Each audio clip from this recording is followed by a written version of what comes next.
Short is the story, long is the life.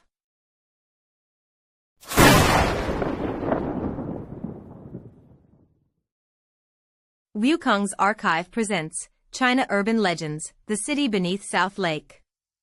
3 generations of my family have all had dealings with that city beneath South Lake. My grandfather was one of the people who demolished the 3 pagodas. In 1968, during the Destroy the Four Olds movement, the 3 ancient pagodas by the Canal on the west side of Jiaxing were torn down. My grandfather was a mason who was called in to help. From under the pagoda foundation they dug up an iron box, and inside the box was half a bronze iron talisman. He took advantage of the chaos to stuff it into his clothes and brought it home, hiding it for the rest of his life. My father was one of the people who dredged South Lake. In the winter of 1975, when South Lake was being dredged, my dad hauled silt for the whole winter. At the bottom of the lake he dug up city wall bricks and a stone lion's head, and he also heard someone knocking on a door beneath the lake. Thump, thump, thump, 3 knocks and then a stop. As for me, in 1999, the 3 pagodas were rebuilt. I was a technician on the construction crew. On the day the foundation was excavated, I stood beneath the old pagoda base and saw the thing that both my grandfather and father had seen. There is a city beneath South Lake. My family has believed this for 3 generations. Other people just take it as a legend. People in the water towns have many legends. There are legends about South Lake, about Fondly Lake, about the Misty Rain Tower, and about Moon River Old Street too. But my grandfather wasn't a man who made up stories, and neither was my father. I remember their words one by one. Later I saw it myself as well. So what I'm telling today isn't something read from a book. It's a whole thing put together from 3 generations of my family, 1 segment from each person. Believe it or not. Anyway, I've seen that door with my own eyes. I was born in Jiaxing and grew up in Jiaxing, and I didn't leave until I was 27. Jiaxing is a city made of water. That saying couldn't be truer. The Beijing-Hangzhou Grand Canal cuts through the west of the city. Moon River curves protectively around the north. South Lake lies to the southeast. Fan Li Lake nestles within the city proper. And beyond the city walls the waterways form a dense web. Step 3 paces out the door and you're at the water.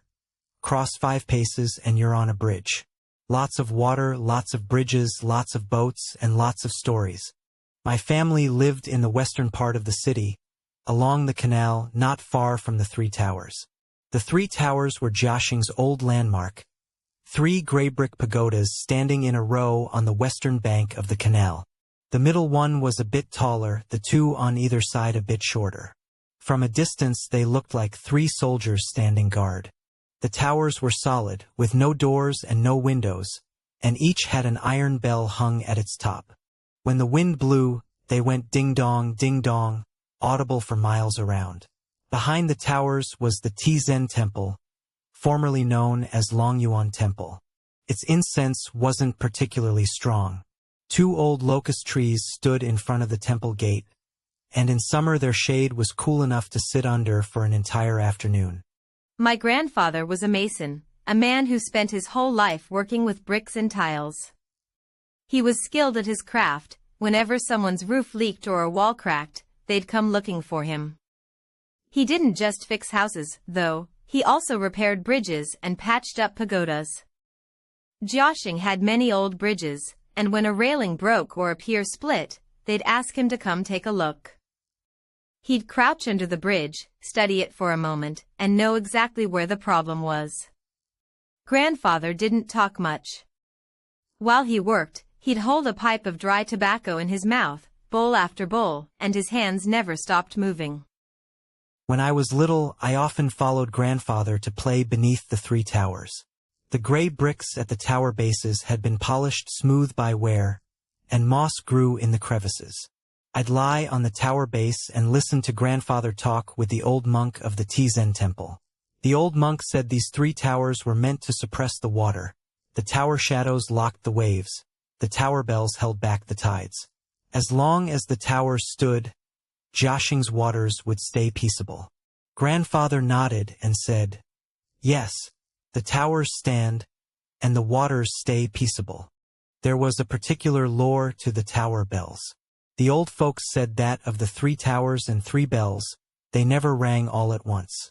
When the bell on the middle tower rang, the 2 on the sides stayed silent. Only after the middle one had rested would the other 2 chime for a while. It was the 3 towers taking turns on duty, one keeping watch over the water while the other 2 rested, rotating in shifts. When I was a child, I made a point of listening carefully, and it really was so. The 3 bells never rang together. Grandfather said the tower bells were the towers talking to the water. When a bell rang, it was the tower asking, "Are you peaceable or not?" If the water was peaceable, the bell would ring 3 times, reporting that all was well. If the water wasn't peaceable, the bell would ring without stopping. That was the tower pressing it down. I asked him, "Then does the water never answer back?" Grandfather said, "The water doesn't answer. If the water answered, it wouldn't be water anymore." I didn't understand what it meant to suppress the water. I only thought the tower bells sounded lovely. At night, lying in bed, I'd hear the ding-dong of the tower bells coming from the west, and my heart would feel settled. I'd roll over and fall asleep. Back then, I never dreamed that one day these 3 towers would be torn down, not a single brick left behind. 1968, I was 6 years old. That spring, the campaign against the 4 olds swept into Jiaxing. First, the old memorial arches in the city were smashed. Then the Buddha statues were carried out of the temples and burned, and then it was the turn of the 3 pagodas.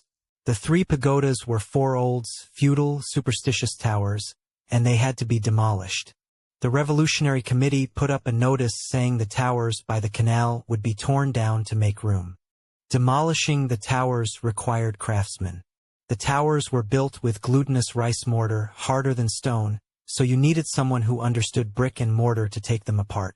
The commune officials came looking for men, and they asked for my grandfather by name.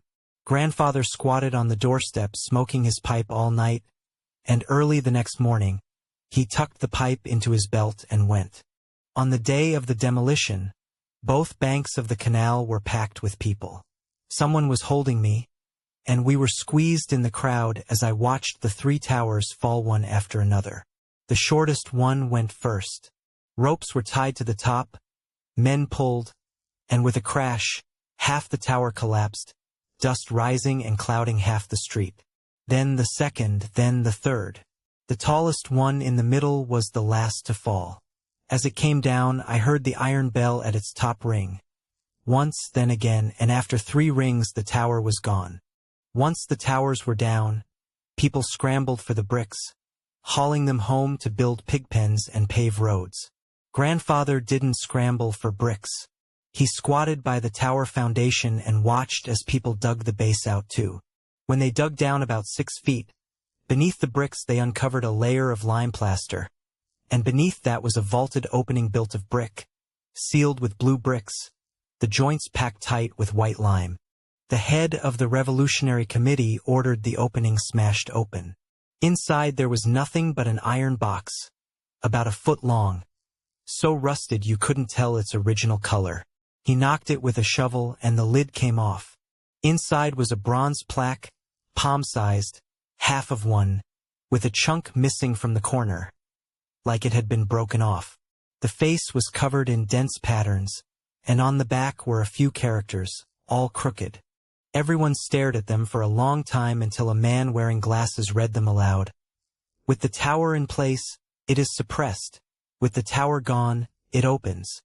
With the tower in place, it is suppressed. With the tower gone, it opens. After reading it, he laughed himself and said, "Feudal superstition, smash it." He grabbed the bronze plaque and slammed it on the ground. It didn't shatter. It broke into 2 pieces, bounced, one half landing in the dust, the other rolling to people's feet. Someone jeered, "Throw it in the river, throw it in the river." The Revolutionary Committee director picked up that half and raised his arm to toss it into the canal. That's when Grandfather pushed through the crowd. He bent down as if to pick up a tool, and in the same motion, scooped the half lying in the dust into his chest. Nobody noticed him. In those days, everyone kept their heads down. Nobody paid attention to what anyone else picked up. At the end of the year, the Revolutionary Committee director died. The way he died was unspeakable. He drowned. In a shallow pond by the canal, water only waist deep. He was lying face down in the mud, stomach full of water, and somehow couldn't get himself up. The police came to investigate and said he'd probably drunk too much and fallen in. My grandfather said nothing. That night, he squatted in the yard and smoked his pipe harshly. After that, grandfather spoke even less. He wrapped the half-bronze plaque in 3 layers of oilcloth, climbed a ladder, and hid it inside a mortise in the roof beam of the main room.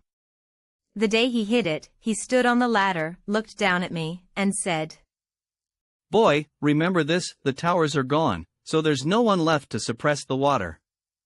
As for why the 3 towers were built, the old monk at Tizen Temple once told a story. I must have heard it no fewer than 10 times as a kid. The old monk said that a long, long time ago, Jiaxing and the surrounding area flooded every year. The water didn't come from the sky, it came up from underground.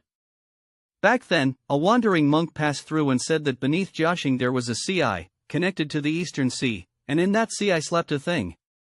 Every time the tide rose, it would turn over, and when it turned over, the water would surge up, drowning the crops, drowning the houses, drowning people. The local folks were terrified and asked what could be done. The wandering monk said that towers could suppress the water. Stand 3 towers over the water eye. When the tower bells rang, it would quiet down. When the tower shadows fell, it would fall asleep. So everyone donated money and materials, and 3 towers were raised on the canal bank, pressing squarely down on the water eye. After the towers went up, Jiaxing's floods indeed grew fewer. Every year at the Dragon Boat Festival, the locals would throw zongzi and iron scale weights into the river in front of the towers, said to be both feeding it and pressing it down. Throwing the zongzi was to let it eat its fill and stop making trouble. Throwing the iron weights was to remind it that iron lay pressed beneath it, so it had better behave. Every time the old monk got to this point, he'd add 1 sentence. The towers must not fall. If the towers fell, the sea would be exposed. And exposure wasn't the fear was the thing inside waking up. I asked the old monk what the thing inside was. He didn't answer, only recited a Buddhist invocation. Later, when I grew up, I looked through some old books. According to the books, the 3 towers were built during the Tang and Song dynasties, serving as navigation markers on the canal. At night, boatmen used the tower shadows to find their way, and also as feng shui towers to suppress the water, protecting the grain transport.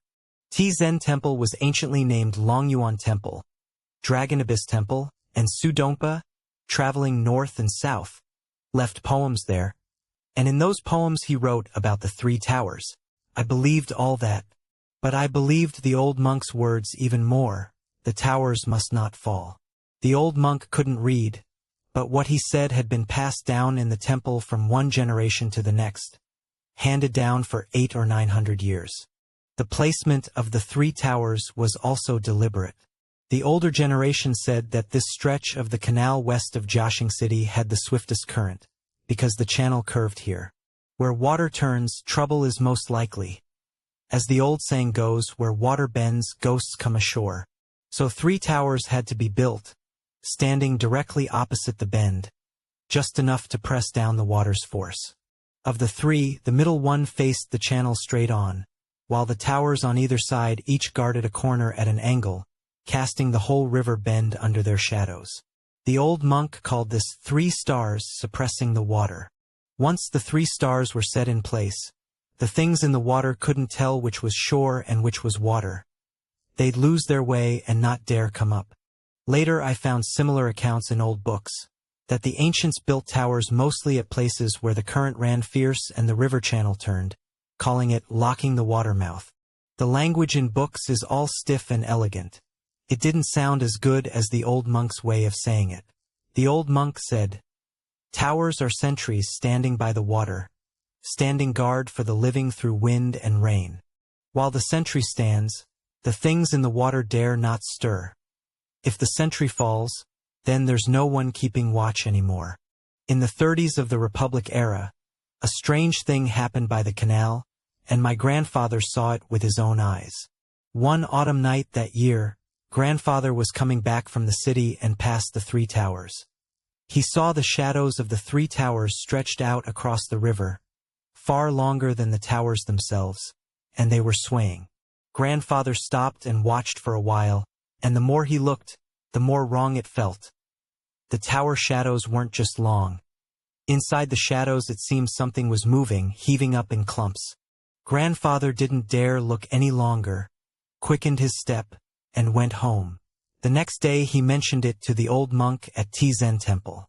The old monk counted on his fingers and said, "Yesterday was the 1st of the month. The water I had opened half a crack." Grandfather asked, "Open half a crack, so what's to be done?" The old monk said, "The towers are still standing, so no harm. As long as the towers stand, it can't get out." When the old monk said these words, the towers were still standing. But who could have imagined that a little over 20 years later, the towers would fall? In 1975, I was 13. That winter they dredged South Lake. South Lake sits southeast of the city, its waters wide and open. It's the mother lake of the people of Jiaxing. That year the county organized laborers to dredge it, digging up the silt from the bottom and piling it onto the low-lying ground along the shore. The commune called for able-bodied workers, and every household had to send someone. My father went.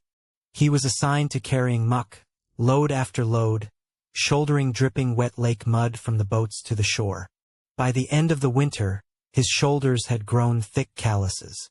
The dredging went on until spring of the next year, and the things dug up from the lake bottom kept piling up. First there were city wall bricks, one after another blue-gray, a size bigger than today's bricks, stamped with characters blurry, impossible to make out. Then came blue stone slabs, whole long ones looking like door frames or maybe steps.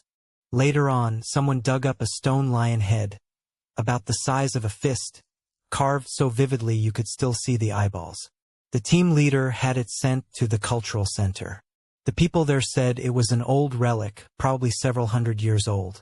The scariest thing was a clay jar. The jar was pulled out of the silt, its mouth tightly sealed. When they opened it, inside wasn't mud. It was dry, clean ash, and lying in the ash was a bronze coin. The coin was rusted green. Once wiped clean, it showed cast characters, Kaiyuan Tong Bao, a Tang Dynasty coin, a jar of dry ash, a single Tang coin, sealed in the silt at the bottom of the lake for who knows how many years. The dredging crew stood around staring for a long while.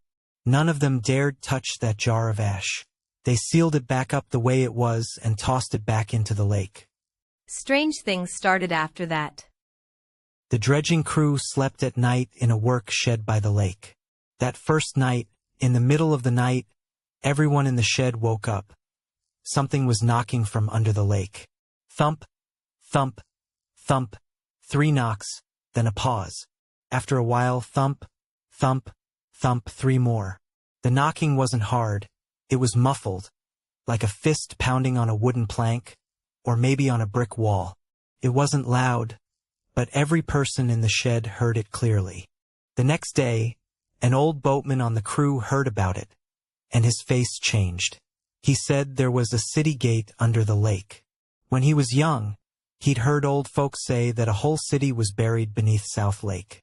Someone stood guard at the city gate, and every now and then the guard knocked on the gate, asking the people inside whether to open the door. 3 knocks was the question. 3 knocks was the question. Nobody believed it, but nobody dared not to believe it either. From that day on, when the dredging crew went to sleep at night, they all kept their tools by their pillows. The one it happened to was my father. That afternoon, my father drove his shovel down and hit something hard. He scraped the mud away and saw a large blue stone slab, as wide as a double door, lying flat and smooth beneath the silt. He tried prying it with his shovel, but the slab didn't budge. He pried again and called people over to help. Together, several of them managed to lift one corner of the slab. Underneath the slab was blackness. A stream of black water bubbled up through the crack, carrying a cold breath straight into their faces. That cold breath was fishy, like something churned up from very, very deep down. Someone said, "It's hollow underneath." That very night, my father started running a fever. It hit 40 degrees Celsius, and he started talking nonsense. He tossed and turned, repeating only 3 words, "The gate is open. The gate is open." The barefoot doctor from the health clinic came and said it was a chill from the wind, and prescribed medicine. The fever lasted 3 days, then broke. When he came to, he'd lost weight, a whole circle thinner, and his eyes were vacant. After that, my father never went out on the lake again, and he quit the dredging crew. If anyone asked him what he saw at the bottom of the lake, he wouldn't say. He'd just shake his head. Only once, years later, when he'd had too much to drink, he mentioned it to me. He said, "Underneath the slab wasn't mud. It was water. The water was black. Black, with no bottom in sight." The moment I pried it open, I heard someone down there ask, "Who is it?" After father recovered from his illness, one Sunday he took me to Fanli Lake. Fanli Lake was in the city, not large, about an acre of water, surrounded on all sides by old houses. The water was clear, so clear you could see the aquatic weeds at the bottom, swaying in clumps and clusters. By the shore stood a stone stele, carved with 3 characters, Fanli Lake. Father squatted by the lakeside, gazing at the water's surface, saying nothing for a long while. I was young then, unaware of what weighed on father's mind. I only felt the coolness by the lake, so I squatted down to play in the water. Fanli Lake had its legends. The old folks said that after King Gojin of Yu destroyed the state of Wu, Fanli knew that Gojin was the kind of man you could share hardship with but not prosperity. So he took Shishir and left, drifting across the 5 lakes. As for which 5 lakes those were, accounts differed. But the people of Jiaxing said that Fanli brought Shishir to Jiaxing as their first stop, and they settled down by the lake. Fanli Lake was where they had once lived. Legend had it that at the bottom of the lake lay Shishir's dressing table, made of white marble, sunk beneath the water. Every full moon, when moonlight shone down, you could see something glowing at the lake bottom. That was the mirror on the dressing table. It was also said that the lake connected to the sea, and on the 1st and 15th of every lunar month, the lake water would turn salty, because the sea tide had risen in. They also said there were golden crucian carp in the lake, gold in color, with tails that dragged long behind them. They were transformed from Shishir's earrings. Whoever could catch one would strike it rich. Over the decades, people really did go to the lake at midnight to fish for the golden carp. They never caught any fish, but a few did fall in. They all said the lake bottom was very slippery, as if you were stepping on a mirror's surface. Father told me these legends in a flat tone. Midway through, he suddenly stopped and asked me, "Do you know where the lake bottom leads to?" I shook my head. Father said, "It leads to South Lake. The water underneath Jiaxing is all connected as one. Fanli Lake connects to South Lake connects to the Grand Canal connects to the Qiantang River, and the Qiantang River connects to the sea. The water is connected, and the things beneath the water are connected too." Father also said that when he was a child, he heard great-grandfather tell him that in the Ming Dynasty, someone had once felt the bottom of Fanli Lake. That man was a strong swimmer. He dove down to feel for the dressing table and touched a flat stone slab at the lake bed. There was a crack at the edge of the slab, and water was seeping out of the crack. He followed the crack with his hand and touched a door, a stone door. The crack in the door was stuffed with waterweed. He pulled out a handful of the weed, and a rush of cold water surged out from the door crack, cold enough to pierce the bone. The man was so frightened he hurriedly swam back up. After he got ashore, he fell ill for a spell. and told everyone he met. The bottom of Fanli Lake is hollow. The water underneath is alive. And there's a door down there. After telling this story, Father looked at me and said, The water under our Jiaxing, it's all hollow beneath. Don't look at how calm the surface is. What goes on under the water, no one can say for sure. As he said this, he gazed toward the south.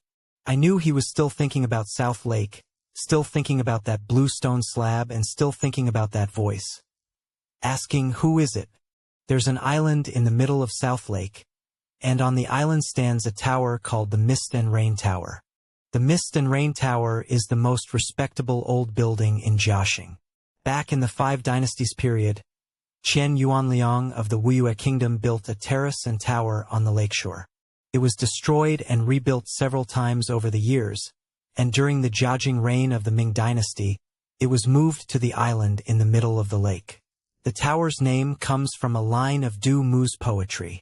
After all these years, whenever the people of Jiaxing talk about the Mist and Rain Tower, there's a touch of pride in their voices.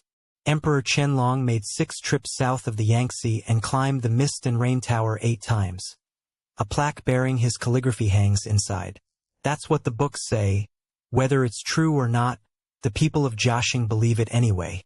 The Mist and Rain Tower is famous not just because the building is beautiful, but because of the legends beneath it.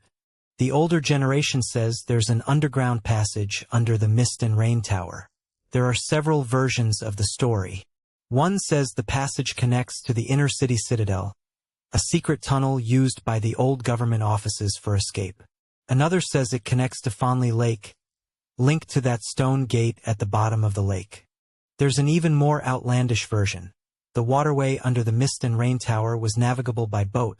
A boat could row out from beneath the ground and surface in the canal north of Jiaxing City. The locals call this a water gate. When the old folks tell these stories, they sound so confident, as if they'd seen it all with their own eyes. During the Republican era, soldiers were stationed at the Mist and Rain Tower. They dug air raid shelters on the island, and when they got about man-height deep, they hit a layer of blue brick arching. The bricks were laid in perfect order, clearly something ancient. The soldiers broke an opening in the arch inside was pitch black. They tossed a stone down and didn't hear it hit anything for a long while.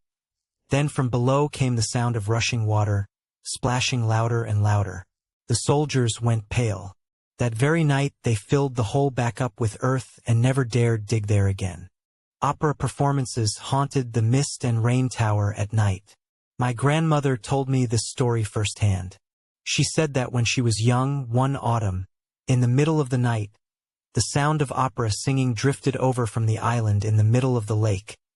A wavering, lilting melody, an old play.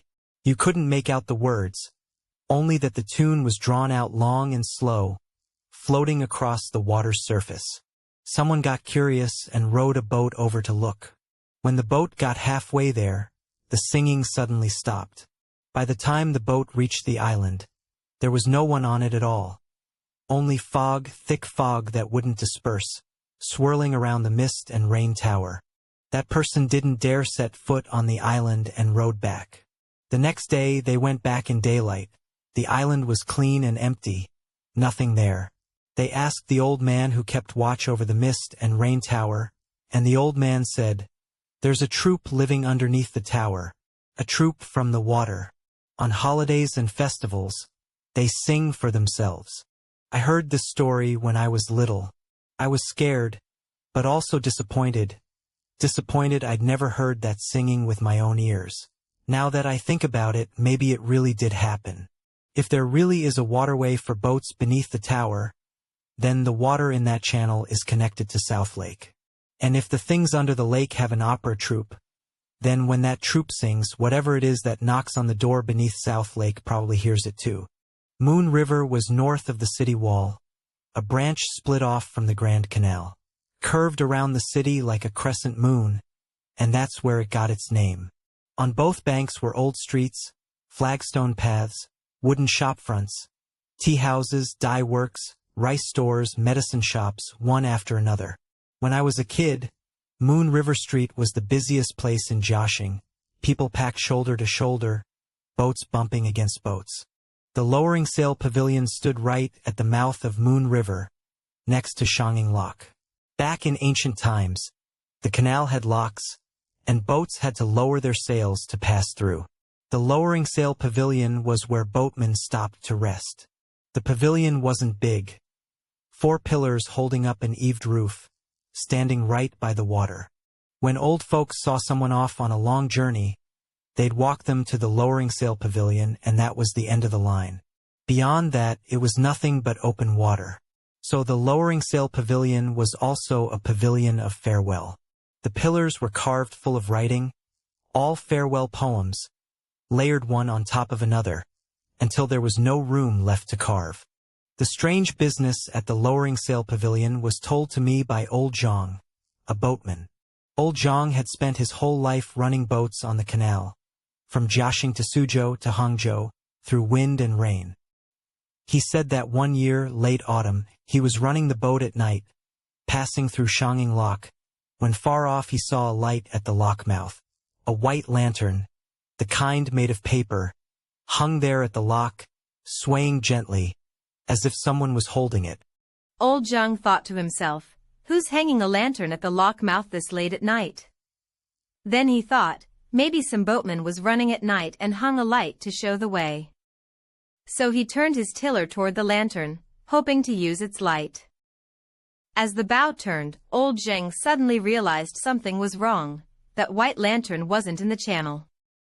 It was over by the old dam. The old dam was abandoned, long since closed to boats, and the bottom was full of hidden pilings. If a boat hit those, it would fall apart. Old Zhang broke out in a cold sweat. He quickly straightened the tiller, and the boat scraped past the edge of the dam. He looked back again, and the white lantern was no longer at the lock mouth. The lantern drifted, bobbing along, heading west up the canal. It went a ways, and in the direction of 3 pagodas it went out. 3 pagodas? Old Zhang was stunned. He ran this route all the time. He knew the 3 pagodas had been torn down more than 10 years ago, nothing left but an empty lot. When old Zhang told me this story, he said, "That lantern wasn't lighting the way for me. It was guiding someone. And that someone wasn't me. It guided them to the foot of 3 pagodas. That person went in, and the light went out." I asked him, who was that person? Old Zhang shook his head. Don't know. The road the lantern guides is a road under the water. On that road, could whoever walks it be human? Moon River ran south to the Jiaxing inner city. The inner city was Jiaxing's oldest city wall, built by Sun Quan of the Kingdom of Wu during the 3 Kingdoms period, over 1700 years ago. In later dynasties, the inner city was always the seat of government. The prefectural office, the county office, all enclosed within the inner city walls. The inner city wasn't large and the walls weren't tall, but it was old enough that the city bricks had turned black. There was a legend about the inner city, that there was a tunnel under the walls leading to South Lake. The tunnel was built by the old government offices to guard against war. If the city fell, the officials could escape through the tunnel. During the Taiping Rebellion, when Jiaxing fell, they said the prefect took his family through the tunnel, came out at South Lake, boarded a boat, and fled.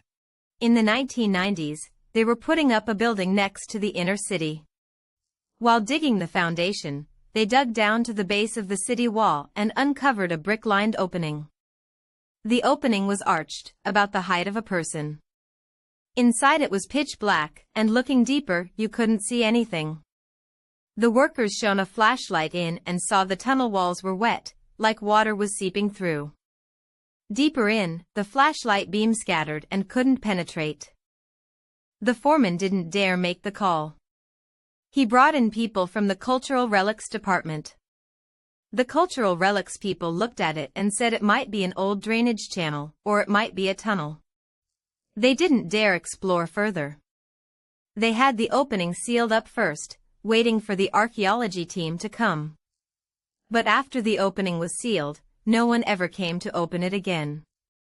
On the day they sealed the opening, an old master worker said something I've never forgotten. He said, "The wind coming out of that hole is damp.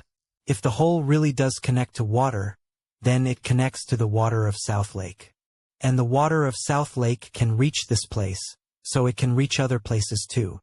In 1988, I was 26. That winter, my grandfather passed away.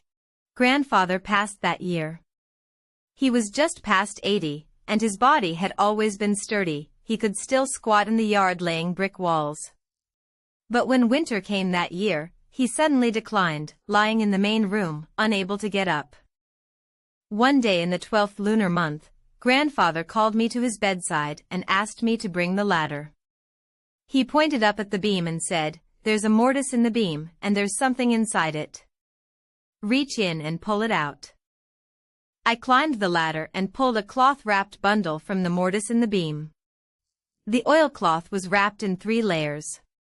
When I opened it, inside was that half-piece of bronze iron talisman, dark and heavy, its patterns worn smooth and shiny from handling.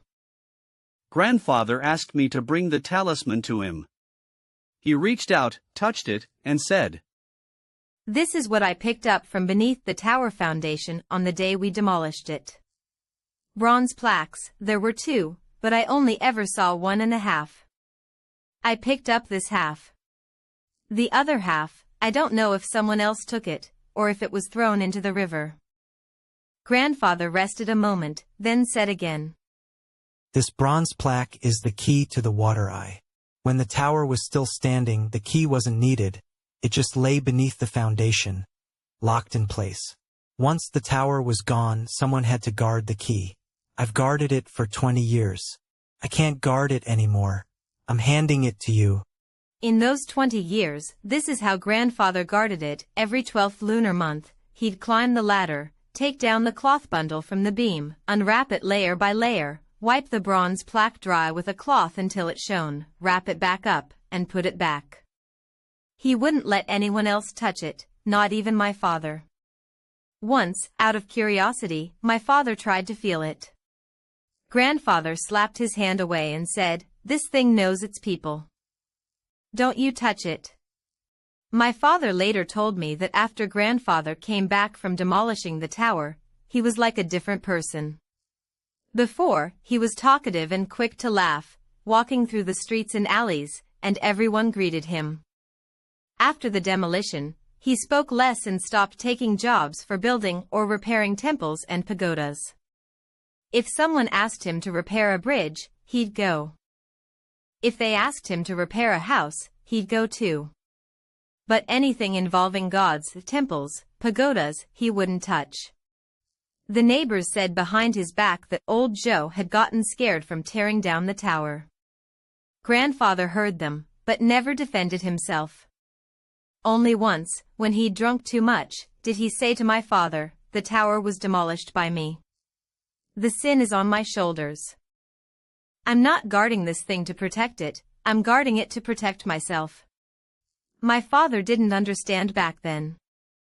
Only later did he realize, what Grandfather was guarding was the version of himself who, back then, hadn't dared to stop the demolition. I clutched the half-piece of iron talisman and asked Grandfather, "What is this really for?" Grandfather said, "The tower was built to hold down the water eye." Where is the water eye? Some say it's in South Lake, some say it's beneath the 3 pagodas. Actually, it's both. The ground beneath Jiaxing is hollow. The water eye connects to the sea, and something sleeps inside the sea eye. The 3 pagodas were 3 nails, driven into the water eye. While the towers stood, it couldn't wake. Once the towers were gone and the nails pulled, it would wake sooner or later. Grandfather sighed and said, "I demolished the tower. I made this karma. My whole life, this is the one thing I regret. The tower must be rebuilt eventually. On the day it stands again, you put this half-piece of bronze plaque back beneath the tower foundation. Only when the 2 halves are joined can the nails be driven in firm." Grandfather left on the 20th of the 12th month. On the night he passed, the Grand Canal froze over, and South Lake froze too. Jiaxing's winters rarely brought ice this thick. But that year it did, the surface thick and white as far as the eye could see. The next morning at dawn, someone by the canal saw the shadows of 3 pagodas reflected on the ice. The tower shadows were clear and distinct, as if the pagodas were still there. But the 3 pagodas had been demolished 20 years ago. That whole stretch had long been empty ground. That person who saw the tower shadows was me. I stood on the ice and looked for a long time. Beneath the ice was dark, heavy water. What lay beneath that water, I couldn't see. But I knew grandfather had seen it, my father had seen it, and now it was my turn to guard it.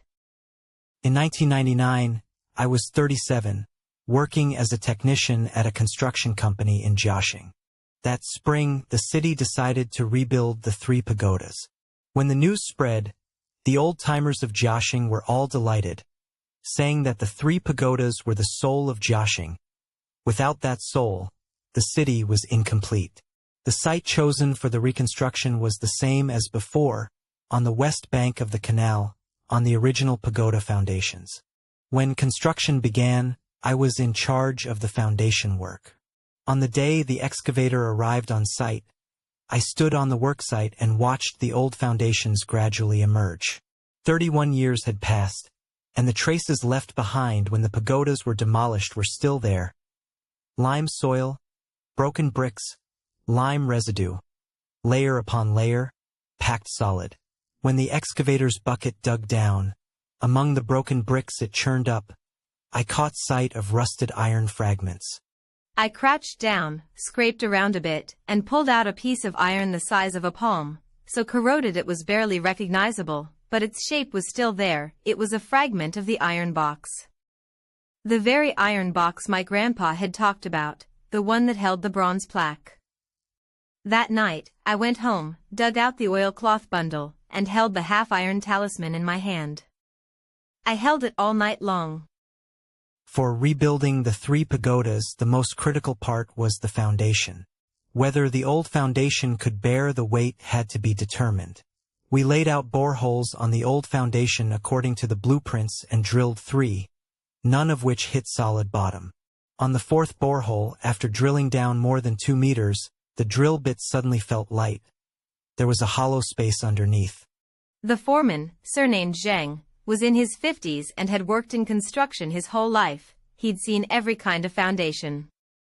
He crouched by the borehole, rubbing the soil the drill bit had brought up, and said, "There's a cavity down there. Probably one of the old vaulted chambers. Get a few men and dig it open to take a look." That afternoon when they dug it open, I stood at the edge of the pit, my heart pounding hard. The borehole was located directly above the vaulted chamber my grandpa had described. When they dug down 2 meters, the blue bricks came into view, neatly arranged, arched into a vaulted ceiling, the mortar in the joints filled with white lime, solid and tight, exactly as my grandpa had described. Old Zhang had someone pry open an opening in the vault, and a gust of damp air rushed out of the hole, carrying a smell of earth. Old Zhang poked his head in for a look, then turned back and said, "It's dry in there. There's a hidden chamber. Who's going down to take a look?" The workers looked at one another, and nobody said a word. Old Zhang called out again, and still no one answered. I said, "I'll go down." Old Zhang glanced at me. "You're the technician, you're the right one to go down." A rope was tied around my waist, and I dropped down through the opening in the vault. The hidden chamber wasn't large, about 2 meters square, with blue brick walls, and a layer of dust covering the floor. The dust was dry and fine, as if it had accumulated over many years. I swept my flashlight around once, and then suddenly felt that something was off. There were footprints on the floor. A pair, wet ones, stepping from the corner of the chamber, one step at a time, to the door of the vault, then vanishing. The footprints were wet, pressed into the dry dust, their outlines perfectly clear. But this chamber had been sealed for 31 years, where could wet footprints have come from? I crouched down to look at the footprints. They were neither large nor small, as if from a grown adult, barefoot, with the impressions of the toes perfectly distinct. The footprints were fresh, the dust was still damp. My palms began to sweat. I straightened up and aimed my flashlight at the corner of the chamber. In the corner, a few bricks were piled up, and beneath the bricks, a corner of something dark was pressed. I walked over and moved the bricks aside. Beneath them was half a bronze plaque, dark and heavy, its patterns worn smooth and shiny. It was exactly the same as the half I kept hidden in the beam of my house.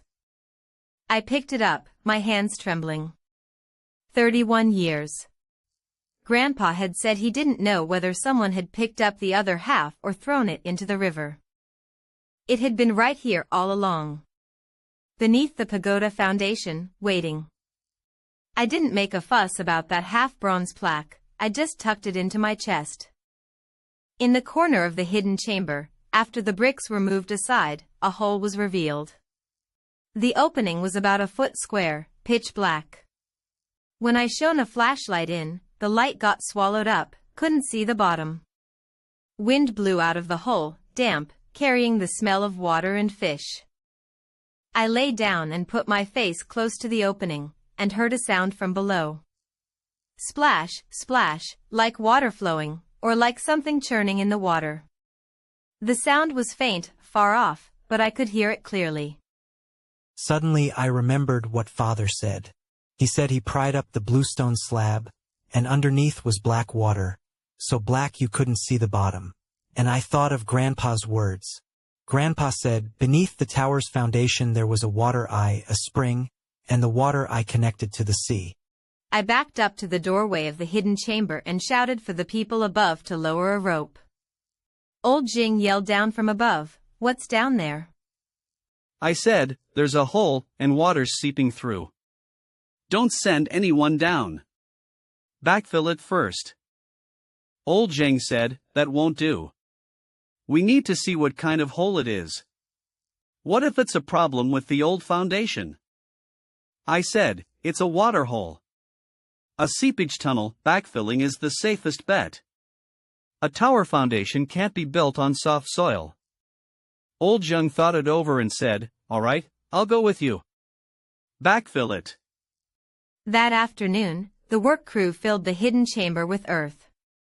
Before the fill, I used the excuse of checking it once more and went down to the chamber alone. I crouched by the hole, took out the half-bronze plaque, then pulled from my chest the half Grandpa had left me, and put the two together. They matched perfectly, seam to seam. The two halves made one complete plaque, the patterns on it linking into a single design. On the back, 8 characters, the strokes perfectly clear. When the tower stands, the town is held. When the tower leaves, it opens. When the tower is rebuilt, the city is locked again. I held the plaque in my hands and suddenly felt my palms burning. It wasn't my imagination, it was really hot, like gripping a piece of iron that had been warmed through. I brought the plaque up to the flashlight beam and studied it character by character. 8 characters, carved in, the grooves deep and filled with the grime of years. The script was old seal script, but recognizable. When the tower stands, the town is held. When the tower leaves, it opens. When the tower is rebuilt, the city is locked again. I read it once, then again, and suddenly thought of Grandpa's words. Grandpa said the bronze plaque was the key to holding down the water eye. Only when the two halves were joined could the nail be driven in firm. He said this in the winter of 1988, lying on the bed in the main room, snow falling outside the window. Back then I was half believing, half doubting, just took it for an old man's stubborn conviction. Now the plaque was in my hand, fitting perfectly, and suddenly I believed. Not in superstition, I believed in Grandpa. Grandpa wouldn't make up lies. When he said there was a water eye beneath the tower, that the water eye connected to the sea, and that something slept in the sea eye, when he said those things, his eyes were clear, not confused at all. Just then, from beneath the opening, came 3 knocks. Thump. Thump. Thump. 3 knocks, then a pause. I froze. Father said that during the nights the dredging crew was out, this was the sound they heard: 3 knocks, then a pause. The old boatman said there was a city gate under the lake, and 3 knocks meant a question, 3 knocks meant a question. Beneath the opening, the sound of water suddenly grew louder. Splash, splash, like something was rising up from the bottom of the water. I pressed the bronze plaque flat against the opening. My palm burned with a raw pain. I heard the thing below pause for a moment, and then the water sound slowly receded. I lay there, not daring to move, soaked in cold sweat. After a long time, I put the plaque back into my chest, stood up, brushed the dirt off myself, and crawled out through the gap in the arched ceiling. That evening, the hidden chamber was packed solid. 3 cartloads of earth, 1 of crushed stone, tamped down and leveled.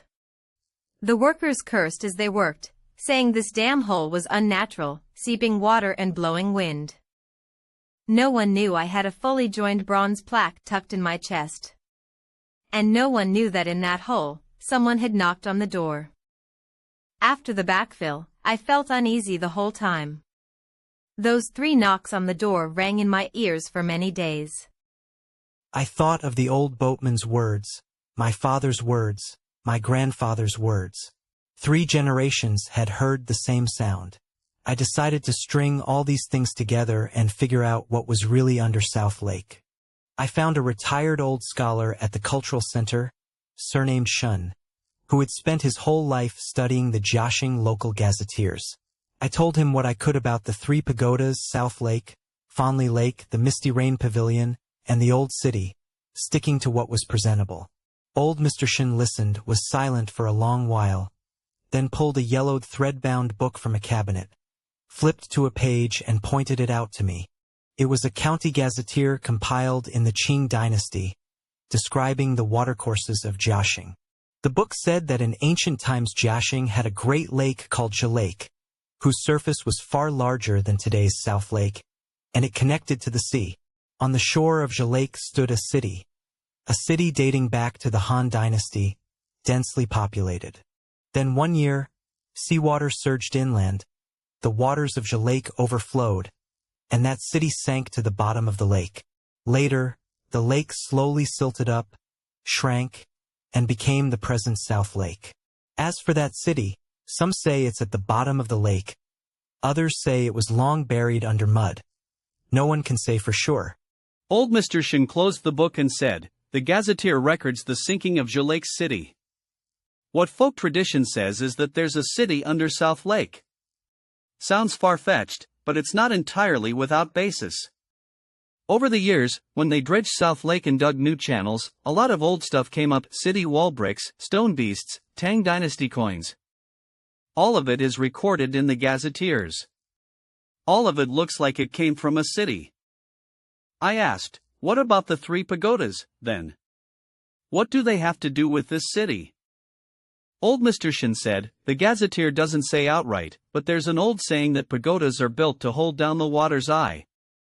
Think about it, when Jia Lake swallowed the city, it swallowed a whole city. But what about the people inside? If the people hadn't fled, then they all stayed down under the water. A whole city of people, sunk beneath the waves. Imagine how immense that resentment must be. So the ancients built pagodas, built them by the lakeshore, to weigh down the water's eye. So long as the pagodas stand, the city under the water can't turn over. If the pagodas fall, the water's eye opens, and the things in that city will come out." He paused, then added, "This isn't scientific, but the old folks believed it for centuries, so there must be some reason in it. You said that the year your grandfather tore down the pagodas, the man who let it drown in a shallow pond. Let me tell you, in the old gazetteer, in the year Jia Lake swallowed the city, people drowned then too. And those who drowned were all officials." I left the cultural center and stood by the canal, looking at the half-rebuilt pagoda foundations, and my heart churned like a storm at sea. The waters are connected. Old Mr. Shin said the gazetteer explains that Jiaxing's water runs both above and below. Above, the rivers, below, the water veins, and all of it is linked. Fanli Lake connects to South Lake connects to the canal, The waterway under the Misty Rain Pavilion connects to the Old City, and the Old City's underground tunnel connects to South Lake. On the surface is the city of Jiaxing, but underneath the earth, another city lies pinned down. The day the Three Pagodas stand again, that's the day they put the lid back on that underground city. In the spring of 2000, the reconstruction of the Three Pagodas was completed. 3 green brick pagodas stood side by side on the west bank of the canal, exactly matching the ones in the old photographs. Iron bells hung from the pagoda tops, and when the wind blew, they clinked and clanged, audible for miles around. On the day of the consecration ceremony, the canal bank was packed with people. Old Jiaxing locals dressed in new clothes, setting off firecrackers and burning incense, like it was New Year. I stood in the crowd, looking at the 3 new pagodas, unable to name the feeling in my chest. The new pagodas were hollow inside, open to visitors. The towers were new, the bricks were new, but the foundation, it was still the old foundation from 31 years ago. No, more accurately, beneath the old foundation, the sealed dark chamber still lay buried, and inside that chamber was the thing I had put back. The night before the consecration, I went to the construction site alone. Through the probe hole beside the old foundation, I lowered the bronze plaque, now pieced back together, into the topmost layer of filled dirt in the dark chamber, covered it with gravel, and packed it down. When I let it go, the plaque was still warm, as if holding someone's hand. I knelt by the foundation and said, "Grandfather, I put the key back. The pagodas are standing again.